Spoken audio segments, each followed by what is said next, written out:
Hello and welcome to our video on solving quadratic equations by factoring. First we'll review factoring pretty quickly. We have previous videos that you can look at to brush up on some of those skills, and then we're going to apply the zero product property to solve a quadratic equation that equals zero. And if the quadratic does not equal zero, we might have to do a little bit of work to the equation to make that happen. We'll start with on the top right here, whenever we're factoring, and these are all going to be quadratics we work with, we first look for a GCF, greatest common factor, and noticing that both terms have an x in there, we've pulled out the x, and now we're done. If you distribute back in, you'll realize we get x squared plus 4x. But on the left here, if we have x squared plus 10x plus 25, you might notice this as a perfect square trinomial. The square root of our constant equals half of our middle term.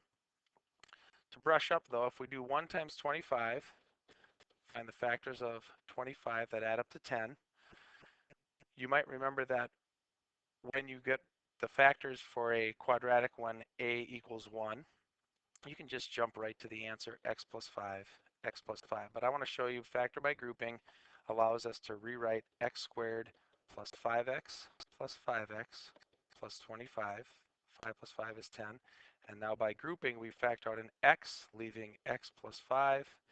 Bring down the plus, factor out a 5. We're left with x plus 5. And sure enough, we get our x plus 5 times the leftovers, x plus 5. All right, why don't you try this next one on your own, x squared plus 6, or x squared plus x minus 6. Okay, hopefully you've gotten a solution here. We find the factors of negative 6, 1 and 6, 2 and 3. That will add up to positive 1. We want the smaller number negative, the larger one to be positive. We get our answer, x minus 2, x plus 3. Okay, you can FOIL that out to verify. Now on this last one here, notice a, our leading coefficient, is not a 1. We can't take the shortcut of just rewriting the factors. So multiplying a times c, we get negative 2. The factors are pretty limited. That add up to b, we want them to add up to a negative 1. So the bigger number is negative. We must do factor by grouping when this leading coefficient is not a 1. We get 2x squared plus 1x minus 2x minus 1. Factoring out a GCF in the front, we get x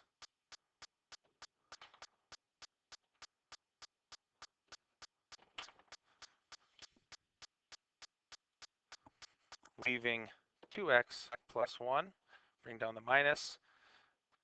Only common factor in our last two terms is a 1, leaving 2x. And remember, we have to put a plus 1 because negative times a positive would give us back our negative, giving 2x plus 1 times x minus 1.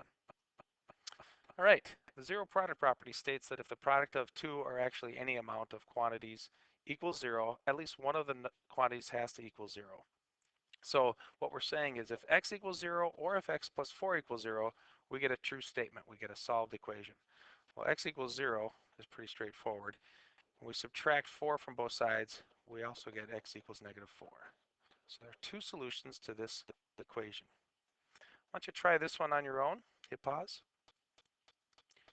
All right, setting x minus 2 equal to 0, we add 2. We get x equals 2 is one solution. And x plus 3 equals 0, we get x equals negative 3 for our other solution. You might be noticing that if we simply change the sign here, we're undoing, we're going to have our solutions. Why don't you try example 3 here? Okay, you'll notice that x equals negative 5 because negative 5 added to positive 5 gives us 0. In this case, we could call that a double 0. Now this next one has a coefficient for x, so it might take a little bit extra effort. Why don't you try that one on your own? All right, you should have gotten the x equals 1, and now when 2x plus 1 equals 0, it's now 2 steps instead of just 1. We get 2x equals negative 1. Dividing by 2, we get x equals negative 1/2. And again, the sign is opposite, and there's a reason for that when we're solving. Try this one. Okay, you should have gotten x equals positive 2 divided by 3. and x equals positive 1 divided by 2 when you set those equal to 0. Well, let's put this all together and solve by factoring, then using this product property, zero product property, we'll find our solutions. And remember, we must have a quadratic that is set equal to 0. If we don't have that, we have to do a little bit of work possibly. So why don't you try this one on your own. Try the factoring. See what you can rewrite this left side as, and then see if you can solve for x. Okay, you should have gotten an x minus 1 and a x minus 3 equals x squared minus 4x plus 3. Remember, negative times a negative would give us our positive, and they add up to negative 4. So our solution, we're not done yet, our solution is x equals 1 and x equals 3. Two possible ways to make this work. And it's worth probably trying this out. Let's try plugging in the 3 and just see if it works. If I plug in 3 for x, I get 9 minus 12 plus 3. 9 and 3 is 12. 12 minus 12 equals 0. So sure enough, we have a solution. Try this one on your own. See how it goes. All right, you may have noticed that the square root of 16 is half of 8. This is a perfect square trinomial. We get x plus 4 times x plus 4. We could just say x plus 4 squared. That means x equals negative 4, and we could call that a double zero or a double solution. Hopefully that's going well. This next one is a little bit trickier. You do need to get the quadratic set equal to 0. So I'll do this one, and then we'll do one more example, and you'll be ready to try some mastery work. In order to get our quadratic equal to 0, we have to eliminate that 8. That gives us x squared plus 2x minus 8. Remember, these are not like terms. I can't combine them. And now we're back to the problem we just previously solved. What are the factors of negative 8 that add up to positive 2? In this case, x plus 4, x minus 2 gives us our negative 8 when we multiply and our positive 2 when we add. So our solution is x equals negative 4 and x equals 2. And again, we could plug those in to verify. For this one,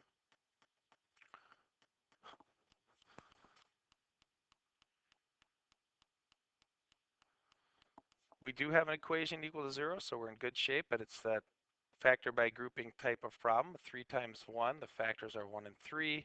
We need them both negative to add up to negative 4. We get 3x squared minus 1x minus 3x plus 1. Always want to bring down the equal 0. And bring down our minus here, leaving a 1, 3x minus 1, because negative times a negative gives us our positive. This thing equal to 0 means that our solutions are x equals, our factors then are 3x minus 1 times x minus 1. Our solutions then are x equals positive 1/3 and x equals 1. And again, we could plug those in and verify. Okay, why don't you try this one? We have to get it set equal to 0, do some factoring, and we should be in good shape for the mastery work. Hopefully you did a little bit of work here and got our 3x squared minus 2x minus 1. Now we have equals 0. We subtract our 2x and our 1. They're not like terms. Now if you didn't get there, why don't you hit pause and see if you can factor and solve. Otherwise, I'll continue on here. The factors of a times c, negative 3, that add up to 2. 1 and 3, where the negative number has to be the larger number.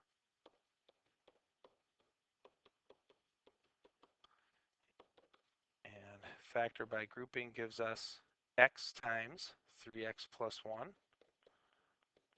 And bring down the minus, we just have a 1 there, 3x plus 1.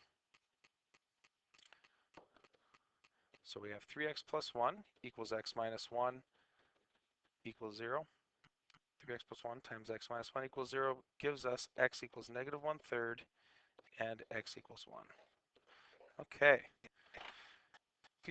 Please feel free to go back through this lesson to verify you understand the material, and once you give these a try, we'll see you in class.